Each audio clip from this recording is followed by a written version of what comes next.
We'll discuss about threads. Threads is an important concept in operating system. So far we discussed as process was an executing program with a single thread of control. But now most modern operating systems now provides features enabling a process to contain multiple threads of control. A thread is a basic unit of CPU utilization.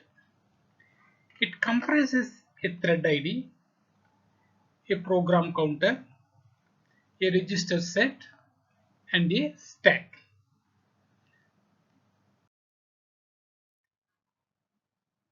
A thread is a basic unit of CPU utilization.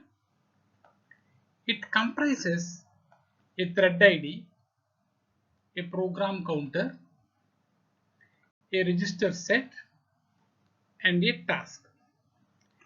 It shares with other threads belonging to the same process its code section, data section, and other operating system resources like files. A traditional or heavyweight process has a single thread of control, that is left side, single threaded process. If a process has multiple threads of control, it can perform more than one task at a time. That is the advantages of multi-threaded process.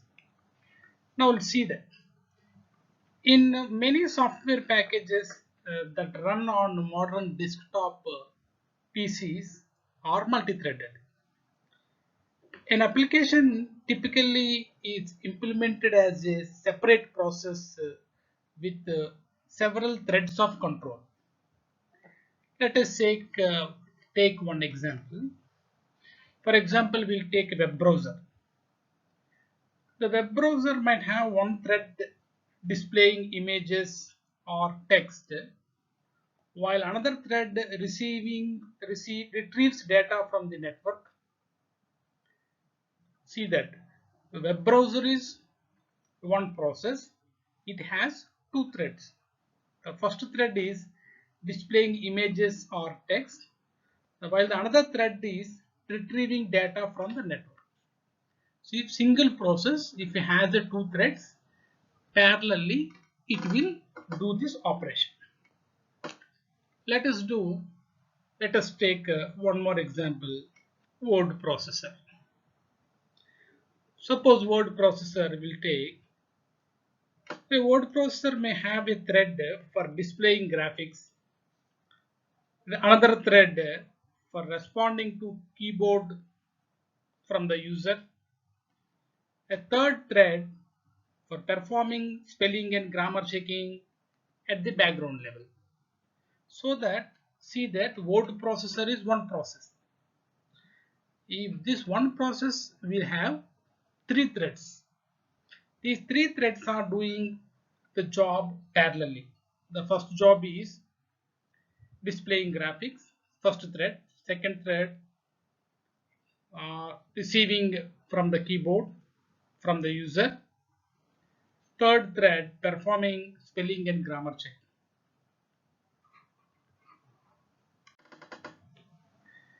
In certain situations, a single application may be required to perform same type of similar tasks rigorously.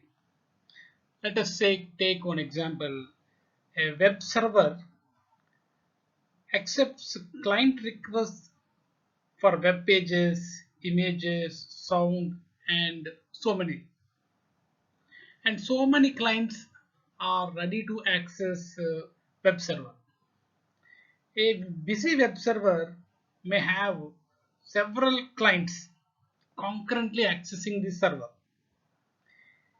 If the web server ran as a traditional single-threaded process, like we see the left side diagram, single-threaded, only single-threaded, it would able to service only one client at a time. Then what about the remaining all the clients? The remaining all the clients are waiting state. The time is enormous to get the web server. This is very disadvantageous. Then how to get the solution? The solution is, in general, the more efficient way is that particular process contains multiple threads. If it has a multiple threads, a web server process has a multiple threads, the server would create a separate thread that would listen for client requests. Whenever a request was made, rather than creating another process, the server can create another thread to service the request. So whenever a service comes, a request comes, a thread is created. Next one. Thread also plays a vital role in remote procedure call RPC system call. Let us see how it is. When a server receives a message, it services the message using a separate thread. This allows the server to service several concurrent requests. This is the advantage in RPC. Let us see the third advantage or thing in threading. Right now in many operating systems, kernels are now multi-threaded. Several threads operate in the kernel, and each thread performs a specific job or specific task, such as managing devices or interrupt handling, like this. For example, in Solaris creates a set of threads in a kernel specially for interrupt handling. Whenever an interrupt comes, a thread is created.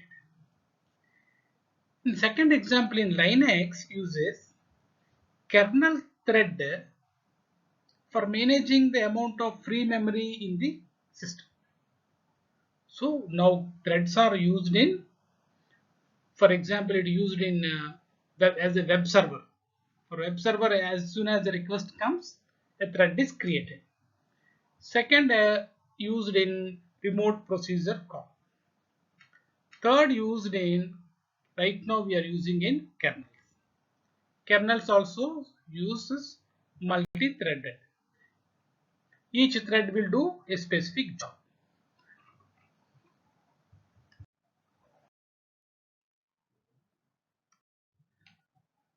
Let us see the benefits of multi-threaded programming. It basically is divided into four major categories. One is responsiveness, number two resource sharing, number three economy, utilization of multi-processor architecture. Here MP means multi-processor architectures. Let us see the benefits. What is the major benefit? First we'll discuss about what responsiveness. In multi-threading, when an interactive application may allow a program to continue running even if a part of it is blocked or is performing a lengthy operation. See, for example, take for example web browser. In multi-threaded web browser could still allow a user interaction in one thread while an image was being loaded in another thread. So user feels that this process is responding to the user since it's multiple threads. So one thread is communicating, responding, the other thread it is using uploading the data. So like this is one of the benefit of the multi-threaded program, multi-threading, responsiveness. Next, see what is the advantage or benefit of resource sharing. By default, threads share the memory and the resources of the process to which they belong. All threads belongs to a particular process. That particular process resource is shared among all the threads. The benefit of sharing code and data is that it allows an application to have several different threads of activity within the same address space. Okay, because all comes under single process. Now let us see what is the benefit of the economy. Allocating memory and resources for a process creation very costly. Allocating memory and resources for a creation of a process is very costly effort, because threads share resources of the process to which they belong. It is more economical to create and context switch threads than process. Creating a thread is very easy than creating a process. For example, in Solaris, creating a process is about 30 times slower than creating a thread, and the context switch is about 5 times slower. So multi-threading is more economy than creating a multiple processes. Last one, utilization of multiprocessor architectures. The benefit of multi-threading can be greatly increased in a multiprocessor architecture, because multiprocessor architecture means there are 2-3 processors are available. One thread may, if a process have 5 threads, 1 or 2 threads may run in one process, the remaining threads run in another process. For example, a single threaded process, a process have only single thread, can only run on one CPU, since there is no other thread, only one thread. In multi-threading on a multi-CPU machine increases concurrency, because multiple threads, multiple CPUs, okay, multi-CPUs. This increases the concurrency. These are the benefits of multi-threaded programming. Number one is the responsiveness. User one thread. So, for example, web browser gives response while web server is updating. Resource sharing, since all the threads are share same resources. Number three, economy. Creating a process is little costlier effect than creating a thread. Fourth one, utilization of multiprocessor architecture. If a process have multiple threads, these threads can be run on multiple microprocessors. The thread library provides the programmer an application program interface for creating and managing threads. There are two primary ways for implementing a thread library. The first approach is to provide a library entirely in user space with no kernel support. All codes and data structures for the library exist only in user mode. This means that invoking a function in the library result in a local function call in user space, and it is not a system call. Everything happens in user mode. Second approach is to implement a kernel level library supported directly by the operating system. In this case, code and data structures of the library exist in kernel space. Invoking a function, for example, in application program interface, invoking a function in the application directly supported by the operating system.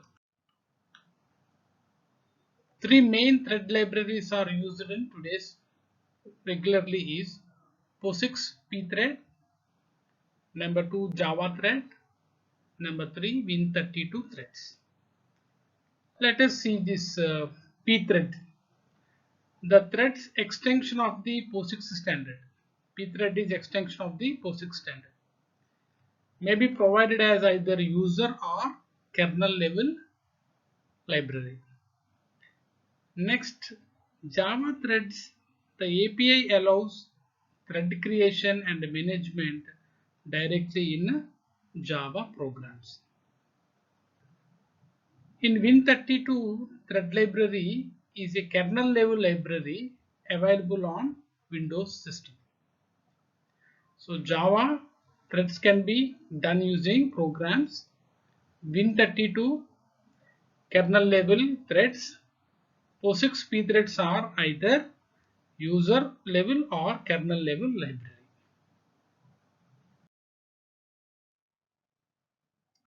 So kernel threads supported by the kernel threads, these are the Windows XP 2000 or Windows 10, Solaris, Linux, Unix 264, Mac OS, all will support kernel threads. Now, multi-threaded models. The first one is we are going to discuss about a many to one model. Threads may be provided either in user level for user threads or by the kernel for kernel threads. User threads are supported above the kernel and are managed throughout kernel support. Whereas kernel threads are supported and managed directly by the operating system. Virtually all contemporary operating systems including XP, Linux, Mac OS, Solaris all supports kernel threads. There must be relations between a user thread and kernel threads. There are mainly the relation is through three types. One is many to one, means many user threads, one kernel thread. Second, one user thread, one kernel thread. Many user threads, many kernel threads. Discuss many to one. Now, yeah, in many to one model maps many user level threads to one kernel thread. Thread management is done by the thread library in user space. So it is efficient, but the entire process will block if a thread makes a blocking system call. Also, because only one thread can access the kernel at a time. Only one thread can access a kernel at a time. Multiple threads are unable to run in parallel on multi-processors. Only one thread can access at a time on a kernel. Okay. And examples are Solaris green threads and GNU portable threads. These are all two are the examples. Now we'll see many to one model. Many to one model example. These are all user threads and one kernel thread. So many user level threads and one kernel level thread. Now we'll see the one-to-one model maps each user thread to a kernel thread. It provides more concurrently than many to one model by allowing another thread to run when the thread maker is blocking a system call. It also allows multiple threads to run in parallel on multi-processors. The only drawback is for this model is that creating a user thread requires creating corresponding kernel thread. See, because the overhead of creating kernel thread can be burden for the performance of an application. Creating a kernel thread is difficult. Okay, so one to one, every user thread there should be corresponding kernel. What is the difficulty here? Creating a kernel thread is little complicated. These examples are Windows 2000, NT XP, Linux, Solaris 9. These are all works like a one-to-one multi-threading model. Now we'll see the one-to-one model. Now we are going to discuss about one-to-one model. This is user thread, kernel thread. Whenever a user thread is created, corresponding kernel thread is created. So the 4 user threads are created, correspondingly 4 kernel threads are. Next, many-to-many model allows many user level threads to be mapped to many kernel threads. Here many user level threads and many kernel threads are available. Allow the operating system to create a sufficient number of kernel threads. So it's responsibility of the operating system to create a number of kernel threads. These are used in Solaris and Windows. Here most important thing to remember is developers can create as many user threads as necessary, and the corresponding kernel threads can run in parallel on a multiprocessor. Also, when a thread performs a blocking system call, the kernel can schedule another thread for execution. Let us see the diagram. This is the diagram. Many-to-many model. There are many user threads and many kernel threads. This is a variation of many-to-many model, similar to the many-to-many model.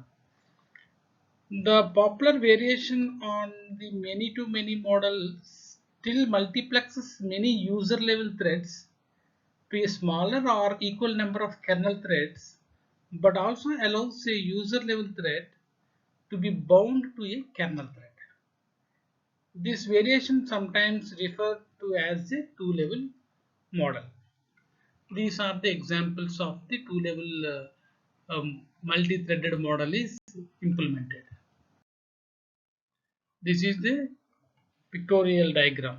User thread. There are 4 threads, 3 kernels. Here one thread, corresponding kernel.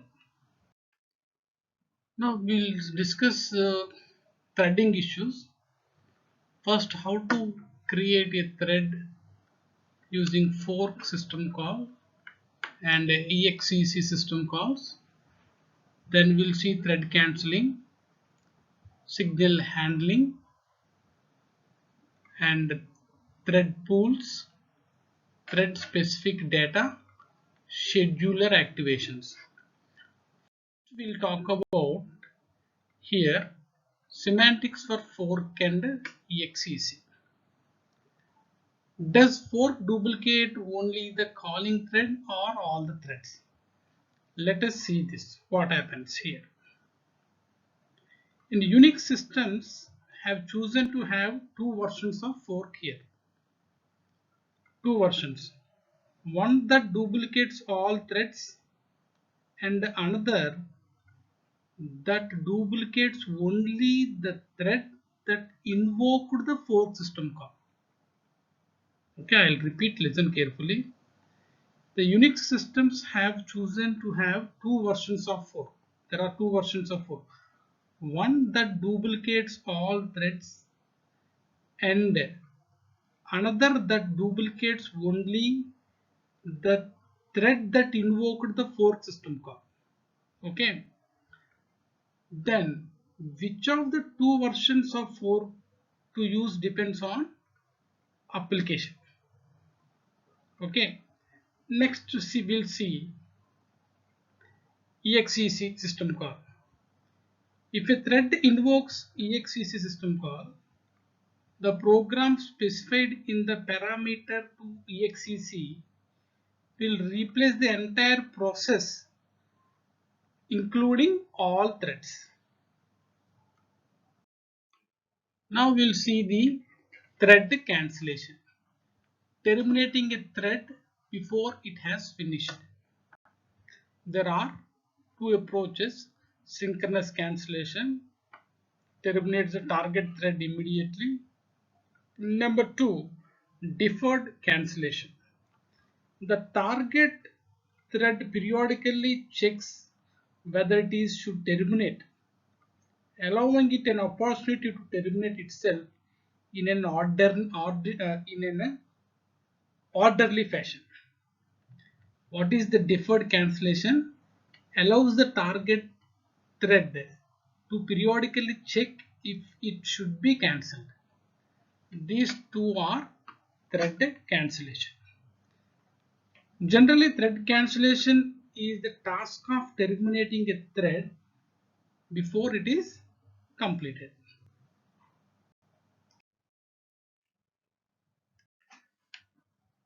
A signal is used in Unix system to notify a process or telling a process that a particular event has occurred. A signal may be received either synchronously or asynchronously, depending on the source of the reason for the event being signaled. All signals, whether synchronous or asynchronous, follow the same pattern. If any event occurs, that event information should be passed to the process. Signal is generated by the occurrence of a particular event. Number two, signal is delivered to a process. Third, signal is handled. Now, example of synchronous signal. Let us see. The example of synchronous signal include the illegal memory access. Suppose we are dividing with by 0. These two are comes under synchronous signals. If you're running a program performs any either of these two actions, a signal is generated. The synchronous signals are delivered to the same process that performed the operation. These operations, illegal memory access divided by 0, performed by that particular process. Then it is called synchronous. Next, what is we'll discuss about asynchronous. In asynchronous, when a signal is generated by an event external to the running process, the process receives a signal asynchronously without its intervention. Examples of such signals include terminating a process with a specific keywords, Control C. For example, timer expired. These are all asynchronous signals. These signals should be handled by either default signal handler or a user defined signal handler. Okay. The options is deliver the signal to the thread to which the signal applies, deliver the signal to every thread in the process, deliver the signal to certain threads in the process, assign a specific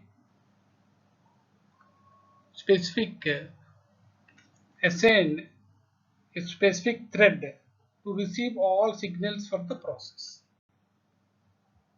Okay, these are all about signal handling.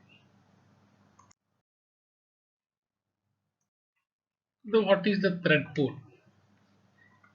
The main idea behind a thread pool is to create a number of threads at process startup and place them into a one pool, and where they sit and wait for the particular task to be assigned. Okay. When a server receives a request, example, when a server receives a request, it awakens a thread from this pool. If one of is available and passes the request to that service, request to service. Once the thread completes its service, it returns to the pool and awaits more work. Okay. If the pool contains no available thread, the server waits until one becomes free. The advantages are usually slightly faster to service a request with an existing thread than create a new thread. Already threads are available. That is why it will be fast. Allow the number of threads in the application to be bound to the size of the pool. Next, generally each thread shares the process resources, but what is this thread specific data is, it allows each thread to have its own copy of data. Okay, it's useful when you do not have the control over the thread creation process when using a thread pool, so that if sometimes we need a thread should have its own data. Generally threads will share process data, then having its own data is called thread specific data.